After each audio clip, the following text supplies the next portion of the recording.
हाँ, तो प्यारे बच्चों, महक क्लासेज़ में एक बार फिर से आप सभी बच्चों का स्वागत है। तो बच्चों, आज अपन बात करेंगे क्लास 8th का जो साइंस का पेपर होने वाला है 23 फरवरी को, उस पेपर के बारे में, ठीक है? तो देखो बच्चों, इसका जो फर्स्ट क्वेश्चन है वो देखो क्या कहता है, लकड़ी और कोयला जलने से वायु का क्या होता है? तो बच्चों ऑप्शन नंबर जो बी दे रखा है, संदूषण या फिर प्रदूषण, ये इसका राइट आंसर है। फिर जो दूसरा क्वेश्चन है, प्रवासी पक्षी सुदूर क्षेत्रों से किसके परिवर्तन पलायन करते हैं? तो बच्चों इसमें ऑप्शन नंबर जो बी दे रखा है, तापमान या फिर मौसमी, ये इसका क्या हो जाएगा, राइट आंसर हो जाएगा। फिर जो तीसरा क्वेश्चन है, टेडपोल का वैश में रूपांतरण क्या कहलाता है? तो बच्चों ऑप्शन नंबर जो सी दे रखा है, कायांतरण, ये इसका क्या है, राइट आंसर है, ठीक है। फिर जो चौथा क्वेश्चन है, सामान से लदी ट्रॉली को चलाने के लिए हमें उस पर क्या लगाना पड़ता है? तो बच्चों बल लगाना पड़ता है। ऑप्शन नंबर जो बी दे रखा है, ये इसका क्या है, राइट आंसर हो जाएगा, ठीक है। फिर जो पांचवा क्वेश्चन है बच्चों, इसमें वो क्या पूछ रहा है, ईंधन के अपूर्ण दहन से कौन सी विषैली गैस बनती है? तो बच्चों जो सी दे रखा है, कार्बन मोनोऑक्साइड, ये इसका क्या है, राइट आंसर है, ठीक है। फिर जो 6 से 10 क्वेश्चन है बच्चों, इसमें आपको रिक्त स्थानों की क्या करनी है, पूर्ति करनी है, ठीक है। तो छठा जो क्वेश्चन है, ये क्या कह रहा है, समाप्त होने वाला प्राकृतिक गैस है?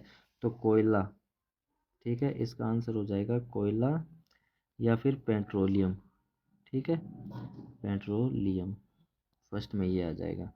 फिर जो सेकंड है बच्चों, मेंढक से टेडपोल से वयस्क में रूपांतरण क्या कहलाता है? तो बच्चों कायांतरण कहलाता है, ठीक है, कायांतरण। फिर जो आठवां है, किसी चुंबक का उत्तरी ध्रुव दूसरे चुंबक के उत्तरी ध्रुव को करता है? तो बच्चों प्रतिकर्षित करता है, आठवें में प्रतिकर्षित, ये इसका क्या हो जाएगा, राइट आंसर हो जाएगा, ठीक है। फिर जो अगला है बच्चों, नौवा, ये क्या कह रहा है, पौधे और जंतुओं की वह स्पीसीज जो किसी विशेष क्षेत्र में विशिष्ट रूप से पाई जाती है, वो क्या कहलाती है? तो वो हो जाएगा बच्चों विशेष क्षेत्रीय स्पीसीज, ठीक है ना, विशेष क्षेत्रीय प्रजाति बोल दो आप, ठीक है ना, प्रजाति, ये राइट आंसर हो जाएगा।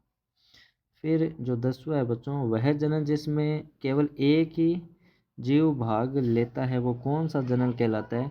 तो बच्चों अलैंगिक जनन कहलाता है, वो अलैंगिक जनन, ये इसका राइट आंसर हो जाएगा।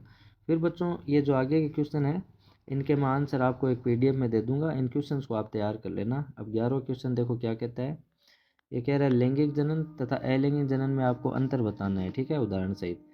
फिर 12वां जो क्वेश्चन है, किन्हीं दो राष्ट्रीय उद्यानों के आपको नाम लिखने हैं, ठीक है। कोयले के प्रफुमन द्वारा 3 उपयोगी उत्पाद के आपको नाम बताने हैं। फिर जो 14 क्वेश्चन है, सीएनजी और एलपीजी का पूरा पूरा नाम आपको लिखना है।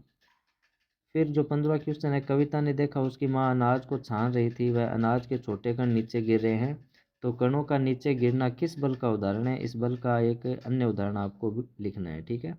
फिर जो 16वां क्वेश्चन है, निषेचन को परिभाषित कीजिए, ठीक है। फिर आते हैं बच्चों आपके लघु उत्तरीय प्रश्न है, ठीक है ना। तो इन सारों क्वेश्चन मैं आपको एक पीडीएफ में दे दूंगा लास्ट के अंदर, ठीक है। तो इन क्वेश्चंस को आप पहले देख लो। हमें जैव विविधता का संरक्षण क्यों करना चाहिए, उसको आपको समझाना है। रबी की फसल किस ऋतु में उगाई जाती है? कोई 3 रबी की फसलों के आपको नाम लिखने हैं। पेट्रोलियम के निर्माण की प्रक्रिया को संक्षेप में समझाना है। फिर जो 20वां क्वेश्चन है, मुर्गों और मेंढक दोनों ही अंडे देते हैं, लेकिन दोनों में निषेचन की क्रिया अलग अलग किस प्रकार होती है और क्यों होती है? फिर जो 21वां है, रेड डाटा पुस्तक क्या है, आपको लिखना है। फिर जो 22वां क्वेश्चन है, जीवाणु मिट्टी की उर्वरता को बढ़ाने में किस प्रकार सहायक हैं? फिर आते हैं आपके बच्चों दीर्घ उत्तरीय, जो 70 से 80 शब्दों में आपको देना है। तो ये कह रहा है, सिंचाई किसे कहते हैं? जल संरक्षित करने वाली सिंचाई की 2 विधियों का आपको वर्णन करना है। फिर जो 24वां है, निम्नलिखित को हितैषी और हानिकारक सूक्ष्मजीवों में वर्गीकृत कीजिए, यानी ये जो पोस्ट, मलेरिया, ये पाजिची, लेक्टोबेसिलस, इनको आपको मतलब वर्गीकृत करना है, ठीक है। फिर जो लास्ट क्वेश्चन है 25वां, पेट्रोलियम के विभिन्न घटकों के नाम तथा उसके उपयोग आपको लिखने हैं।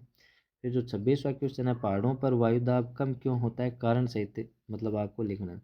तो बच्चों ये इंपॉर्टेंट क्वेश्चंस है, इनको आप तैयार करना। अब लास्ट में मैं इनके आंसर्स की पीडीएफ भी आपको डाल दूंगा, तो आप इनको ज़रूर देखना। अब अपन, हाँ तो बच्चों ये वो पीडीएफ है, इस पीडीएफ में मतलब सारे क्वेश्चंस के आपको आंसर मतलब दिए गए हैं, ठीक है ना।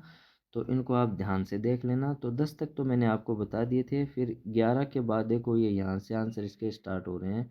लैंगिक तथा अलैंगिक जनन में आपको अंतर बताना है, ठीक है ना। तो लैंगिक जनन बच्चों क्या होता है, ये क्या कह रहा है, इसमें दो जनक नर और मादा की आवश्यकता होती है जैसे मनुष्य या फिर गाय, और अलैंगिक जनन क्या होता है, इसमें केवल एक ही जनक की आवश्यकता होती है जैसे हाइड्रा, मुकुलन, अमीबा या फिर द्विखंडन। ठीक है। फिर 12वां क्वेश्चन क्या था, दो राष्ट्रीय उद्यानों को आपको नाम लिखने थे, तो रणथंभौर हो जाएगा, एक केवलादेव हो जाएगा। ठीक है। फिर कोयले के प्रक्रम से प्राप्त जो उत्पाद होते हैं वो होते हैं कोक, कोलतार, कोयला गैस। ठीक है।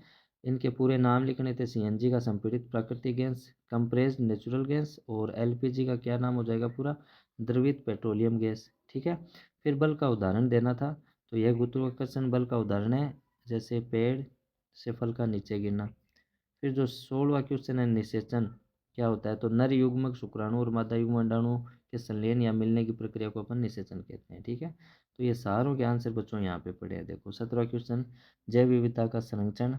हमें जैव विविधता का संरक्षण इसलिए करना चाहिए ताकि पारिस्थितिक तंत्र का संतुलन बना रहे और आने वाली पीढ़ियों को प्राकृतिक संसाधन और विभिन्न जीव जंतु मिल सके। ठीक है। फिर रबी की फसल ये कब बोई जाती है, शीत ऋतु अक्टूबर से मार्च में उगाई जाती है, जैसे गेहूँ, चना, मटर। ठीक है।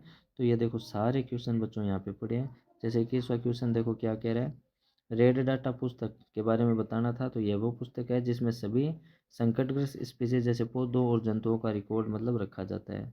तो ये आंसर है बच्चों, आप इनको देख लेना। ठीक है।